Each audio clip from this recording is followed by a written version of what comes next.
श्री स्वामी समर्थ. जय जय Swami Samarth. Shri Gurudev Datta. Wow सीमा या चॅनलमध्ये तुम्हा सगळ्यांचं अगदी मनापासून स्वागत आहे. स्वामी महाराज तुमच्या मनातल्या सगळ्या चांगल्या इच्छा पूर्ण करत ही स्वामीचरणी प्रार्थना करून आज आपण आपल्या सुंदर अशा व्हिडिओला सुरुवात करणार आहोत. तर आपला आजचा विषय आहे नागपंचमीची कथा. सत्येश्वरी नावाची एक कनिष्ठ देवी होती. सत्येश्वर हा तिचा भाऊ होता. सत्येश्वरीचा मृत्यू नागपंचमीच्या आदल्या दिवशी झाला. त्यामुळे भावाच्या शोकात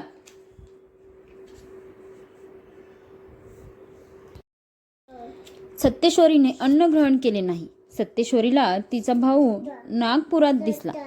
तेव्हा तिने त्या नागरूपाला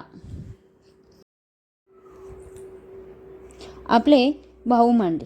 त्यावेळी नागदेवाने वचन दिले की जी बहीण माझा भाऊ म्हणून पूजा करेल तिचे रक्षण मी करीन. त्यामुळेच त्या दिवशी नागाची पूजा करून